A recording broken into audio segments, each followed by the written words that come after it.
கூறுங்கள் சாய்பா. அனைத்து திரை சிலைகளையும் மூடு. எனது அறைக்குள் வெளிச்சமே வரக்கூடாது. நான் உறங்க போகிறேன். எதையாவது செய். இந்த அறையில் வெளிச்சமே இருக்கக்கூடாது. பகலில் கூட வெளிச்சம் இருக்கக்கூடாது. ஆகட்டும் பேகம் சாய்பா.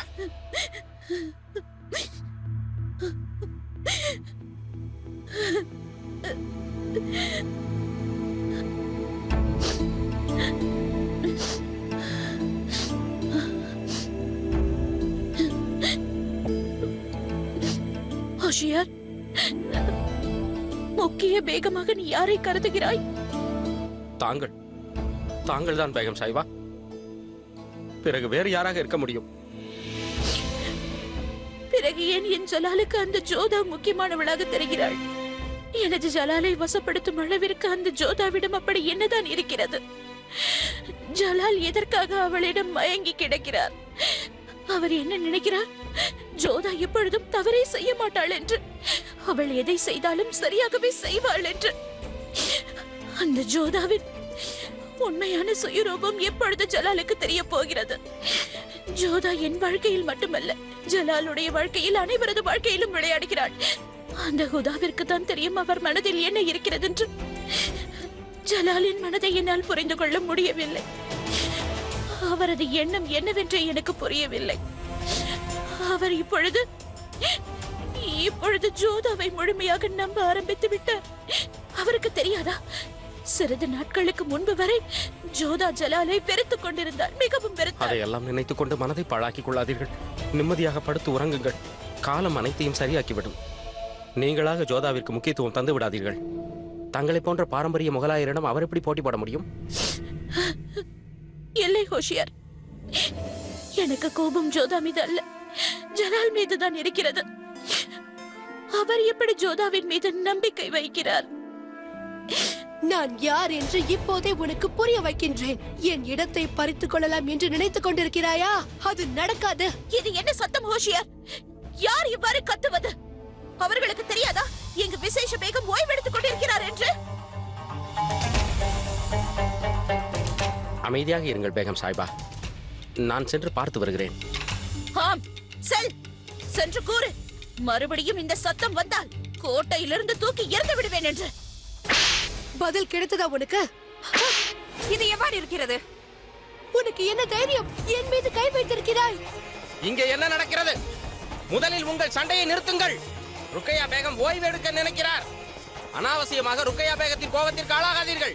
நான் கூறினால் கேட்க மாட்டீர்கள் முட்டாள்களே. ருக்கையா பேகமே வந்து உங்கள் கால்களை உடைத்தால் தான் உங்களுக்கு புத்தி வரும். ஹோஷியார், நீ அவர்களிடம் சத்தம் போடாதே என்று கூறினாயா? ஆமாம் உசூர். தாசிகளுக்கு பைத்தியம் பிடித்து விட்டது. ரத்தம் வரும் வரை அடித்துக் கொள்கிறார்கள். என் பேச்சை கேட்க மறுக்கிறார்கள். எந்த தைரியத்தில் இப்படி சண்டையிட்டுக் கொள்கிறார்களோ தெரியவில்லை. நீ கூறவில்லையா நான் ஓய்வெடுத்துக் கொண்டிருக்கிறேன் என்று? உசூர், கூறினேன். ஆனால் அவர்கள் கேட்கவில்லை. கேட்கவில்லையா? நான் கூறினேன் என்று சொன்ன பிறகும் அவர்கள் அமைதியாகவில்லையா?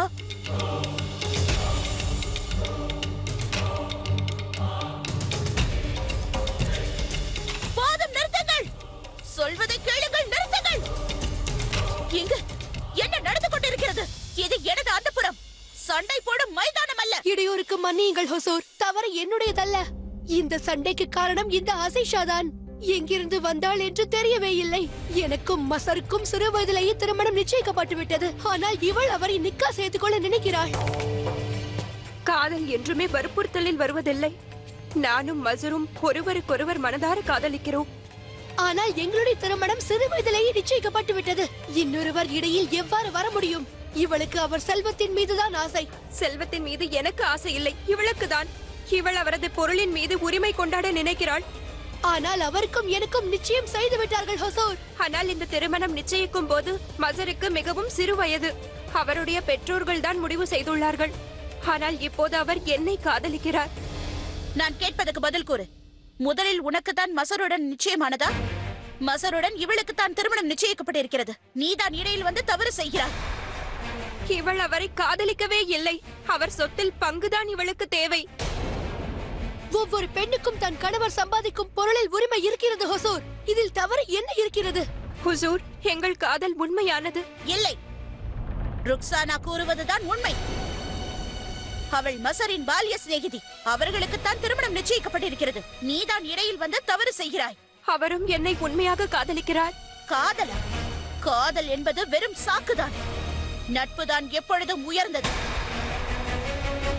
நான் இதற்கு ஒரு முடிவை எடுத்து விட்டேன். மசர் கானின் நிக்கா ருக்சானாவுடன் தான் நடக்க வேண்டும். ஜோதா பேகம், தாங்கள் தான் ஏதாவது செய்ய வேண்டும். தங்களால் தான் எங்கள் காதலை புரிந்து கொள்ள முடியும். தங்களுக்கு காதலை பற்றி தெரியும் அல்லவா? ஏதாவது செய்யுங்கள் ஜோதா பேகம். எங்கள் காதலை சேர்த்து வையுங்கள் ஜோதா பேகம். ஏதாவது செய்யுங்கள் ஜோதா பேகம். யார் காலை பிடித்தும் பிரயோஜனமில்லை. இது என்னுடைய அந்தப்புறம். இங்கு நான் தான் முடிவெடுக்க வேண்டும். இடையூறுக்கு மன்னிக்க வேண்டும் ஹுசூர். என்னால் தங்களின் இந்த முடிவை ஏற்றுக்கொள்ள முடியாது.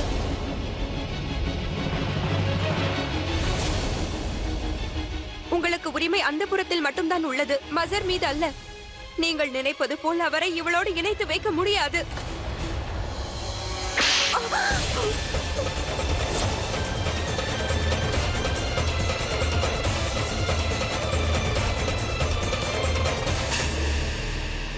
உனக்கு பதில் கிடைத்து விட்டதா? அரைந்ததோடு நிறுத்திக் கொண்டேன் என்று மகிழ்ச்சி அடைந்து கொள். உனது கை காலை உடைத்து முடமாக்கி இருப்பேன்.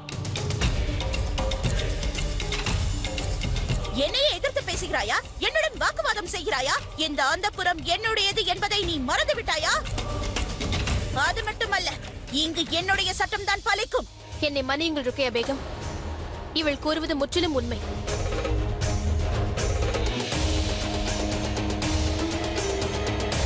மர்சருக்கு அந்தப்புற சட்டத்தை வற்புறுத்த முடியாது. அந்த முடிவை உங்களால் எடுக்க முடியாது.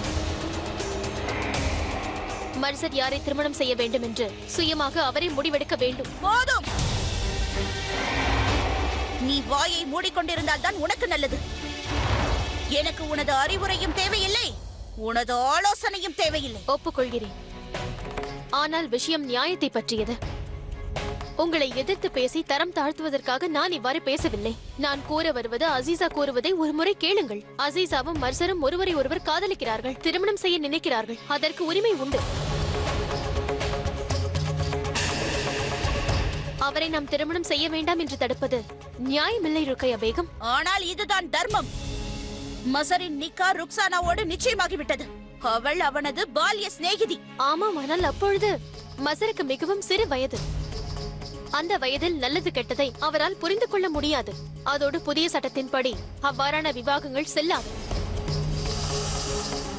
அதைவிட முக்கியம், மசர் அசீசாவை காதலிக்கின்றார், திருமணம் செய்ய ஆசைப்படுகிறார். அதற்கு உரிமை இருக்கிறது. இந்த காதல் என்பதெல்லாம் வெறும் பொய்தான், வெறும் பைத்தியக்காரத்தனமானது. நட்புதான் மிகவும் உயர்ந்தது. அதோடு இந்த உறவு ஏற்கனவே முடிவாகிவிட்டது. மசரின் நிக்கா ருக்சானாவுடன் தான் நடக்கும். அவர் அசீசாவை மறந்துவிட வேண்டியதுதான். பிறகு இது இந்த விசேஷ பேகத்தின் கட்டளை.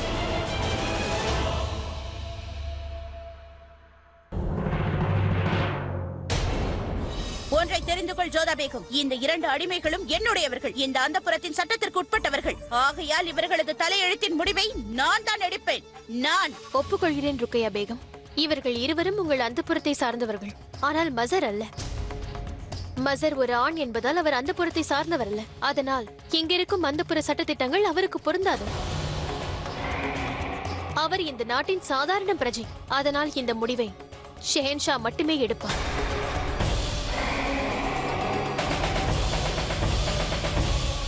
நான் எடுக்கும் முடிவில் நீ தலையிடாதே ஜோதா பேகம். இல்லை ருக்கையா பேகம். யாருக்கு அதிகாரம் உள்ளதோ அவர்தான் இந்த முடிவை எடுக்க வேண்டும். அதைத்தான் நானும் விரும்புகிறேன். இந்த அந்தப்புறம் என்னுடையது ஜோதா பேகம். அதனால் முடிவெடுக்கும் அதிகாரம் எனக்குத்தான் இங்கு இருக்கிறது. மன்னித்து விடுங்கள் பேகம் ருக்கையா. இந்த பிரச்சனை ஷெஹன்ஷாவின் கட்டுப்பாட்டுக்குள் தான் வரும். மசர் யாரை நிக்கா செய்து கொள்ள வேண்டும் என்ற முடிவை ஷெஹன்ஷாவால் மட்டும்தான் எடுக்க முடியும். மகாமங்கா, தாங்களும் இந்த ஜோதாவின் பக்கமே பேசுகிறீர்களா?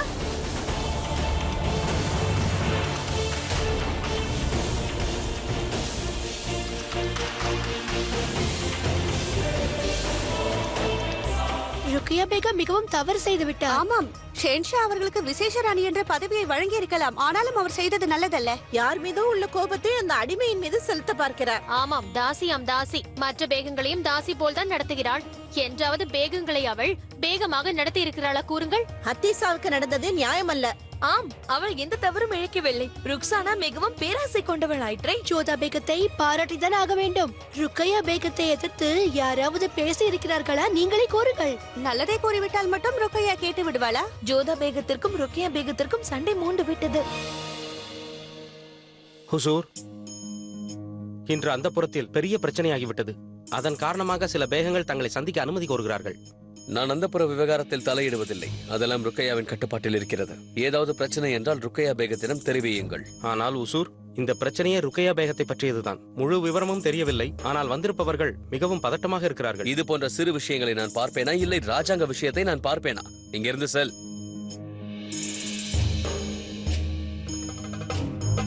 ஷெகன்ஷா அவர்களுக்கு வெற்றி உண்டாகட்டும். ஜோதா பேகம் அவர்கள் வந்து கொண்டிருக்கிறார்கள். சென்று உடனே அவர்களை வர சொல். ஆகட்டும் உசூர். ஏதோ கூற வந்தீர்களே ஷெகன்ஷா. நான் தங்களோட பிறகு பேசுகிறேன். இதை எடுத்துச் செல்லுங்கள்.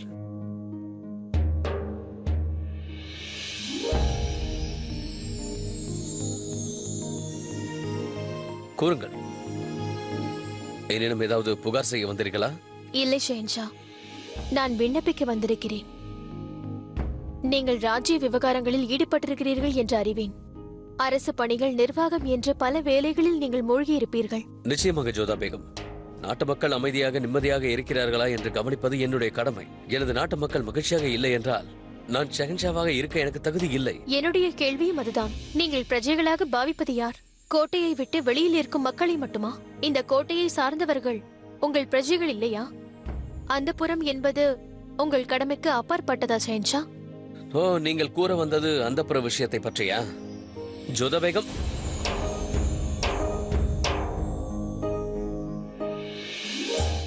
ஜோதா பேகம், நான் அந்த புறத்து விவகாரத்தில் தலையிடுவதில்லை. அதில் சம்பந்தப்பட்ட எந்த ஒரு விஷயத்தையும் ருக்கையா பேகத்திடம் நான் ஒப்படைத்து விட்டேன். நீங்கள் ஷென்ஷா ஆவீர்கள். நீங்கள் சாதாரணமாக நினைக்கும் எந்த ஒரு விஷயமும் ஒரு தாசியின் வாழ்வா சாவா என்பதை குறிக்கும் விஷயம் ஷென்ஷா. இங்கே பாருங்கள் ஜோதா பேகம், ருக்கையா எடுக்கும் ஒவ்வொரு முடிவிலும் சிறு வயதிலிருந்து எனக்கு நம்பிக்கை இருக்கிறது. அதனால் தான் அந்த பொறுப்பை அவளுக்கு ஒப்படைத்தேன். நான் யாருடைய முடிவையும் எதிர்க்கவில்லை ஷென்ஷா. ருக்கையா பேகமும் அதற்கு தகுதியானவர் என்பதை ஒப்புக்கொள்கிறேன். அதோடு யார் இடையிலும் வருவதற்கு எனக்கு விருப்பமில்லை. ஆனால் இந்த விஷயம் ருக்கையா பேகமை பற்றியதல்ல, நியாயத்தை பற்றியது. நடக்கும் விஷயம் நியாயத்தின்படியும் தர்மத்தின்படியும் நடக்கவில்லை. உரிமை காதலை விட பெரியது என்று ருக்கையா பேகம் கூறுகிறார். அதோடு என் கண் எதிரே நடக்கும் அநியாயங்களை பார்த்து கொண்டு அமைதியாக இருக்கும் பழக்கம் எனக்கு இல்லை. அதை என்னால் ஏற்றுக்கொள்ள முடியாது. ஷெஹன்ஷா, இங்கே விஷயம் இருவரது வாழ்க்கை சம்பந்தப்பட்டது. அவர்கள் உரிமை மற்றும் உணர்வு சம்பந்தப்பட்டது. அது எந்த தாசியாக கூட இருக்கலாம். அதனால் என்ன? அவர்களும் உங்கள் பிரஜைகளில் ஒரு பாகம். அவர்களுக்கும் நியாயம் செய்ய வேண்டியது உங்கள் கடமை ஷென்ஷா. ஒப்புக்கொள்கிறேன்.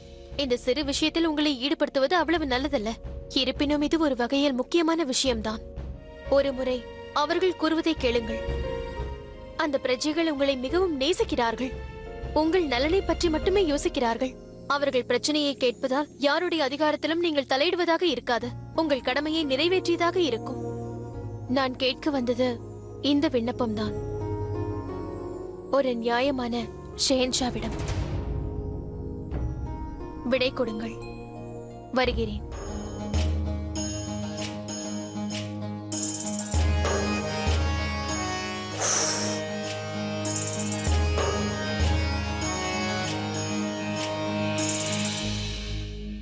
யுத்தத்தில் நாம் வென்றுவிட்டோம். இனி மேவாத் ராஜ்யத்தில் நம் அதிகாரத்தை காட்ட வேண்டும். அவர்களது கோட்டையில் நம்முடைய கொடி பறக்க வேண்டும். ஜலாலுதீனுக்கு இது நல்ல பாடமாக அமைய வேண்டும். நமது ராஜபுத்திரர்கள் யாவரும் சளைத்தவர்கள் அல்ல. என்னை பொறுத்தவரை அது மட்டும் பத்தாது. முகலாயர்கள் அமைதியாக இருப்பவர்கள் அல்ல, எதிர்ப்பார்கள். மீண்டும் மேவாதை எப்படியாவது கைப்பற்ற நினைப்பார்கள். நாம் அதற்கும் தயாராக இருக்க வேண்டும். சுஜாமல் அவர்களே, இறந்து போன முகலாய வீரர்களை நாம் என்ன செய்ய வேண்டும்? அதில் ஜலாலுக்கு நெருங்கியவர்களும் உள்ளார்கள். இருந்தால் இருக்கட்டும், அவைகளை காட்டில் விசிறி விடுவோம். காகங்களுக்கும் நரிகளுக்கும் அவை உணவாகட்டும். வேண்டாம். அவர்கள் நம் எதிரியாக இருக்கலாம், ஆனால் யுத்தத்தில் வீர மரணம் அடைந்தவர்கள். தன்னுடைய அரசனிற்காக யுத்தத்தில் உயிரை இழந்தார்கள். அவைகளை தக்க மரியாதையுடன் ஆக்ராவிற்கு அனுப்பிவிடுங்கள். அற்புதம் சுஜாமல் அவர்களே, தாங்கள் ராஜபுத்திர கலாச்சாரத்திற்கு ஏற்றபடி உரைத்தீர்கள். ஆனால் தங்கள் சித்தப்பா அங்கு ராஜபுத்திர கௌரவத்தை மண்ணோடு புதைத்து விட்டார். தனது மகள் ஜோதாவை முகலாய வம்சத்திற்கு கொடுத்து விட்டார். ராஜபுத்திர வம்சத்தில் பிறந்துவிட்டு யுத்தத்திற்கு பயந்து விட்டார். அவமானம். அவருடைய ரத்தமும் பாவம் படிந்தவையாகிவிட்டது. தொடை நடுங்கி என்று நிரூபித்து விட்டார். ஆனால் ராஜகுமாரி ஜோதாவாவது அவ்வாறு செய்யாமல் இருந்திருக்கலாம். தற்கொலை செய்து கொண்டிருக்கலாம். முகலாயரை திருமணம் செய்து கொள்வதற்கு முன்பாக அவருடைய தனம் பாக்கியங்களை கண்டு அவருக்கு கண்கள் மழுங்கி போய்விட்டது. ஷெகன்ஷாவிற்கு பேகமாக மாட்டேன் என்று அவரால் கூற முடியவில்லையோ? போதும். சித்தப்பா பயந்தார் என்று நான் ஒப்புக்கொள்கிறேன். ராஜபுத்திரர்களுக்கு இழுக்கை சேர்த்து விட்டார். ஆனால் ஜோதாவை தவறாக கூறினால் என்னால் ஒப்புக்கொள்ள முடியாது. அவர் தைரியத்துடன் நடந்திருக்கிறார். வீரத்தை வெளிப்படுத்தினார். ராஜ்யத்திற்காகவும் மக்களின் நன்மைக்காகவும் தன்னையே பலியாக்கினார். ஜோதாவை பற்றி இன்னொரு வார்த்தை நீங்கள் உரைத்தால் வாயிலிருந்து வார்த்தை வரும் முன்பு உங்களுடைய தலை உடம்பிலிருந்து பறந்துவிடும். என்னை மன்னித்து விடுங்கள் சுஜாமல் அவர்களே. உங்கள் தங்கை ஜோதாவை அவமானப்படுத்த வேண்டும் என்பது என்னுடைய எண்ணம் அல்ல. அடுத்த முறை உனக்கு மன்னிப்பு கிடைக்க வாய்ப்பு இருக்காது. எதையும் பேசுவதற்கு முன்பு நன்கு ஆலோசித்து பேச வேண்டும். ஜாக்கிரதை. புரிந்துகொள்.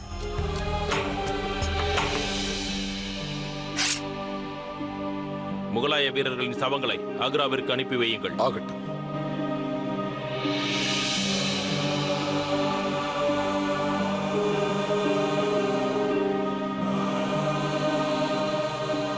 என்ன யோசிக்கிறீர்கள் சுஜாமல்? ஒன்றுமில்லை. நாம் நடத்திய யுத்தத்தில் வெற்றி அடைந்து விட்டோம். ஆனால் நான் முன்பு கூறியவாறு உடனே ஆக்ராவிற்கு புறப்பட வேண்டும். ஆனால் சுஜாமல் அவர்களே, நிறுத்துங்கள். இனி என்னால் பொறுக்க முடியாது. நமது மக்களுக்காக என் கடமையை நிறைவேற்றி விட்டேன். இனி ஒரு அண்ணனாக என் தங்கைக்கு கடமையை நிறைவேற்ற வேண்டும்.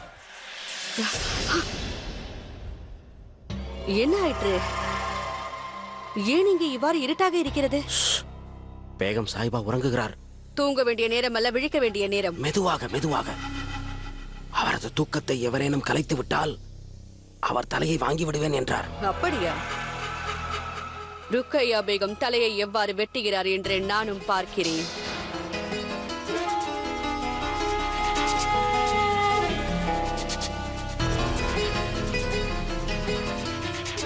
விழித்துக் கொள்ளுங்கள் பேகம் ருக்கையா.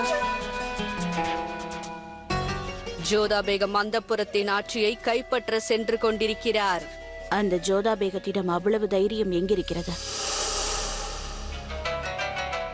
சில நாட்களுக்கு முன்புதானே அவள் அதை வேண்டாம் என்றாள். அந்தப்புரத்தை ஆட்சி செய்யும் ஆசை அவளுக்கு இல்லை. ஒருவேளை அந்தப்புறமே அவரை கேட்டுக்கொண்டால்? நேரம் மணலை போல கையிலிருந்து நழுவிக் கொண்டிருக்கிறது ருக்கையா பேகம். இந்த அந்தப்புரத்தில் எனது ஆட்சிதான் செல்லுபடியாகும் மகாமங்கா. நான் ஒரு விசேஷ ராணி என்பதை நீங்கள் மறந்து விட்டீர்களா? பதவிகள் மாறுவதற்கு நேரம் பிடிக்காது என்பதை நான் தெரிவித்துக் கொள்கிறேன். அந்தப்புரத்தின் ஆட்சி தங்கள் கைகளிலேயே இருக்க வேண்டும் என்று நான் விரும்புகிறேன். அப்பொழுதுதான் ஜோதாவின் கைப்பிடியில் ஜலால் செல்லாமல் இருப்பார். ஆனால் மன்னியுங்கள் பேகம் ருக்கையா, நேரம் தங்களுக்கு சாதகமாக இல்லை ருக்கையா. ஒரு காலம் இருந்தது, அந்தப்புறம் நீங்கள் கூறியது போல் ஆடியது. ஆனால் இப்போது அனைத்தும் மாறிவிட்டது. உங்கள் விருப்பப்படி இங்கு ஒன்று கூட நடக்கவில்லை. நேரமும் சரி, பேகம் ஜோதாவோ அல்லது இங்கு இருக்கும் அடிமைகளோ. என்னை குழப்பாமல் கூற வந்ததை தெளிவாக கூறுங்கள். வெளியில் கலவரமே நடக்கிறது. அப்படியா? ஆனால் எனக்கு அமைதியாக தென்படுகிறதே. புயலுக்கு முன்னிருக்கும் அமைதி இது. அனைத்து பேகங்களும் கன்னியரும் அடிமைகளும் அனைவரும் ஒன்றாகிவிட்டார்கள். உங்களை எதிர்க்க அனைவரும் ஒன்றாகிவிட்டார்கள். உங்களுக்கு எதிராக புரட்சி நடந்து கொண்டிருக்கிறது ருக்கையா. என்ன? இந்த தைரியம் அவர்களுக்கு எங்கிருந்து வந்தது? பேகம் ஜோதாவால் தான். அந்தப்புரத்தின் பொறுப்புகளை இன்னொருவர் கைக்கு வழங்க வேண்டும் என்று யோசிக்கிறார்கள். அனைவரும் ஷெஹன்ஷாவிடம் செல்கிறார்கள் உங்களுக்கு எதிராக புகார் செய்வதற்கு. அந்தப்புற பொறுப்புகளை நீங்கள் சரியாக கவனிக்கவில்லையாம். என்னை விட இந்த அந்தப்புரத்தை ஆட்சி செய்வதற்கு யாரிடம் அதிக பலம் இருக்கிறது மகாமங்கா? தாங்கள் ஜோதா பேகத்தை பற்றி சொல்கிறீர்களா? அவளை பற்றி எனக்கு கவலை இல்லை. அவள் தாராளமாக ஜலாலிடம் செல்லட்டும். ஆனால் இந்த அந்தப்புரம் இந்த அந்தப்புறம் எனது கட்டுப்பாட்டில் தான் இருக்கும். ஒருவேளை ஜலால் அவருடைய பேச்சை கேட்டுவிட்டால் உங்களுக்கு எதிராக புகார் செய்ய சென்று கொண்டிருக்கிறார்கள். அவர்களுடன் பக்கபலமாக நிற்பது பேகம் ஜோதா. ஜோதா பேகம் ஒரு மாயக்காரி என்று நான் தங்களுக்கு கூற வேண்டிய அவசியம் இல்லை. ஜலாலை பேசியே மயக்கி விடுவாள். அவள் ஜலாலிடம் செல்லட்டும். ஜலால் அதற்கு என்ன கூறுகிறார் என்பதை நானும் தெரிந்து கொள்கிறேன். பாருங்கள் மகாமங்கா, ஜோதா பேகம் எவ்வாறு சென்றாளோ அவ்வண்ணமே அவள் மீண்டும் திரும்பி வந்து விடுவாள். இடையூறுக்கு மன்னியுங்கள் ஷாய்பா. இந்த செய்தி மிகவும் முக்கியமானதாகும். விரைவாக கூறு ஹோஷியார். அந்த புற பெண்கள் அனைவரையும் ஷெகன்ஷா அழைத்திருக்கிறாராம். ஏதோ கூற வேண்டுமாம். சரி,